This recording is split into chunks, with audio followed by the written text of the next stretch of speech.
Shalom teman-teman, damai sejahtera Tuhan beserta dengan kalian semua dan semoga semua teman-teman berada dalam kondisi sehat.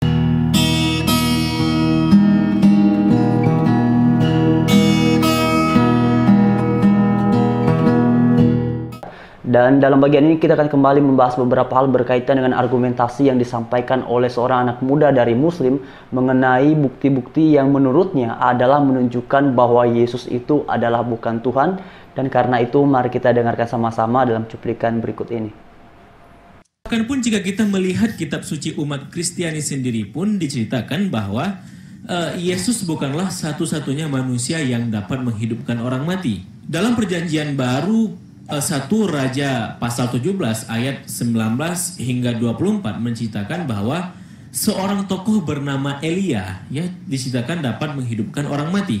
Dalam perjanjian baru 2 Raja pasal 13 ayat 21 menceritakan bahwa seorang tokoh bernama Elisa juga dapat menghidupkan orang mati. Dalam perjanjian lama dalam kitab Yehezkiel pasal 37 ayat 2 juga menceritakan bahwa Nabi Yehezkiel juga dapat menghidupkan orang mati. Bahkan Petrus pun yang dikenal sebagai muridnya Yesus diceritakan dalam perjanjian baru, yakni dalam kisah pasal 9 ayat 40, bahwa ia juga dapat menghidupkan orang mati. Dan ini juga sama seperti diceritakan dalam Al-Quran, bahwa kemampuan mereka dalam menghidupkan orang mati merupakan anugerah dari Tuhan, serta bukan kemampuan pribadi mereka sendiri secara mutlak. Coba kita lihat dalam kitab Yehezkiel pasal 37 ayat 7 ya.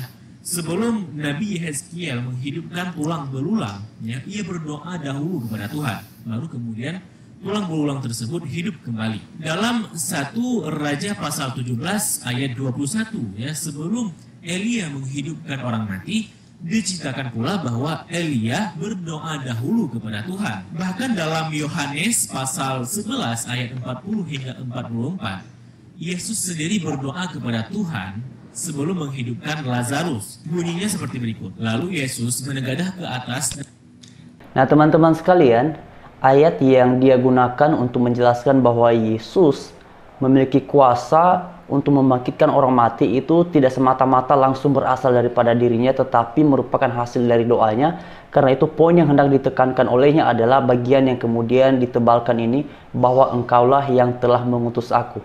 Nah teman-teman sekalian, memang ini sudah menjadi kebiasaan dari mereka. Kalau kemudian mengutip Alkitab, maka tentu saja mereka akan memilih beberapa ayat yang menguntungkan argumentasinya. Tetapi sebenarnya kalau kita membaca bagian ini secara keseluruhan, nanti teman-teman bisa membaca di Alkitabnya masing-masing, di Yohanes pasal yang ke-11, bahwa sebenarnya bahkan sebelum Tuhan Yesus pun membangkitkan Lazarus, sebelumnya ia sudah berbicara kepada Marta bahwa Lazarus akan bangkit. Karena itu teman-teman, mari kita memperhatikan di ayatnya yang ke-17, dikatakan bahwa maka ketika Yesus tiba, didapatinya Lazarus telah 4 hari berbaring di dalam kuburan. Jadi sudah 4 hari setelah dikubur.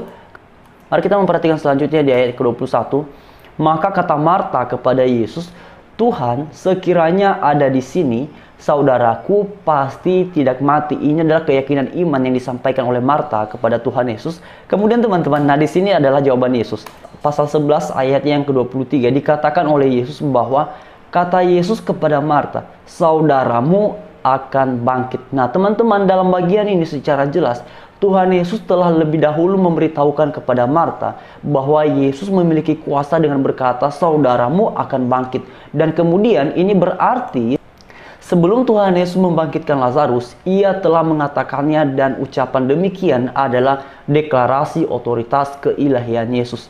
Jadi ketika Tuhan Yesus menjawab Marta dengan berkata saudaramu akan bangkit, justru ini menunjukkan bahwa Yesus memiliki kewenangan ilahi, Yesus memiliki otoritas ilahi. Karena itulah ia berani berkata demikian kepada Marta bahkan sebelum Lazarus dibangkitkan. Intinya begini, alasan yang paling sederhana yang membuat kami tidak sama sekali termotivasi menjadikan Isa atau Yesus sebagai Tuhan dengan sebab kemampuan menghidupkan orang matinya adalah karena faktanya bukan Isa atau Yesus saja yang mampu menghidupkan orang mati. Nah teman-teman sekalian, ini argumentasi yang sangat lemah.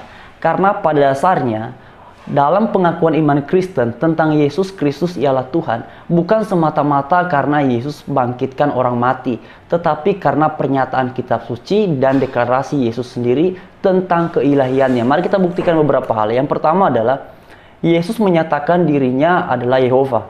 Itu adalah nama Allah yang dinyatakan dalam perjanjian lama. Kemudian Tuhan Yesus mengatakan bahwa akulah gembala yang baik. Dan ini adalah nama Allah yang juga menyatakan diri kepada bangsa Israel. Misalnya teman-teman bisa memperhatikannya di dalam Mazmur pasal 23 yang pertama. Kemudian dikatakan lagi yang awal dan yang akhir. Yesus mendeklarasikan dirinya adalah yang awal dan yang akhir, Alfa dan Omega. Dan ini adalah nama Allah yang juga didapati di dalam perjanjian lama, Yesaya 44 ayat yang ke-6. Tidak hanya itu teman-teman, akulah terang dunia. Ini dikatakan oleh Yesus di dalam Yohanes pasal 8 ayat yang ke-12. Dan ini adalah sebutan terhadap Allah yang dinyatakan di dalam Yesaya pasal 60 ayatnya yang ke-19.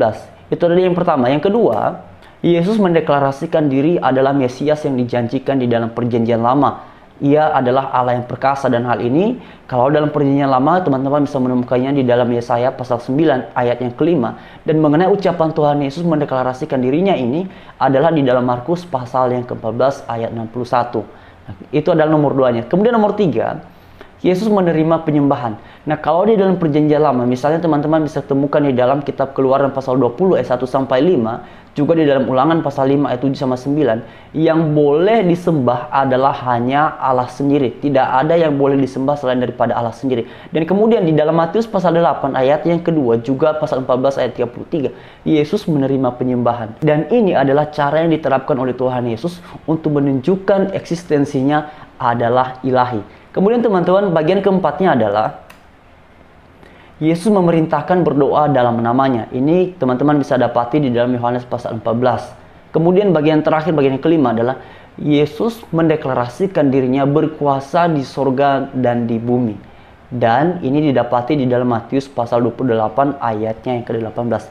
Nah teman-teman sekalian, mengenai bukti-bukti yang dipaparkan oleh Alkitab sebenarnya bahwa Yesus adalah Tuhan terlalu banyak, baik di dalam perjanjian baru maupun di dalam perjanjian lama. Misalnya dalam perjanjian baru ada peristiwa di mana Tuhan Yesus mengampuni dosa, dan orang Yahudi mengetahui bahwa pribadi yang boleh mengampuni dosa hanya boleh dilakukan oleh Allah sendiri. Kemudian mengenai ucapan Tuhan Yesus berkata bahwa aku telah ada sebelum Abraham. Ini juga adalah orang Yahudi mengerti berarti Tuhan Yesus memberikan sebuah deklarasi bahwa eksistensinya jauh sebelum Abraham ada pun Tuhan Yesus telah ada. Jadi bukti-bukti ini secara jelas menunjukkan bahwa Yesus adalah ilahi. Jadi sekian teman-teman, saya berharap bagian ini memberikan edukasi yang baik kepada kita semua. Dan mengenai kesimpulan yang disampaikan oleh anak muda ini tadi yang mengatakan bahwa itulah alasan-alasan mengapa mereka kemudian tidak menerima Yesus adalah Tuhan, karena ia membangkitkan orang mati dengan kuasa Allah Bapa di surga. Dan itu adalah sebuah kesimpulan yang sangat keliru. Dan juga mengenai iman Kristen meyakini mengakui bahwa Yesus adalah Tuhan semata-mata bukan hanya karena alasan demikian. Jadi sekian teman-teman, pada akhirnya Tuhan Yesus memberkati kita sekalian. Haleluya.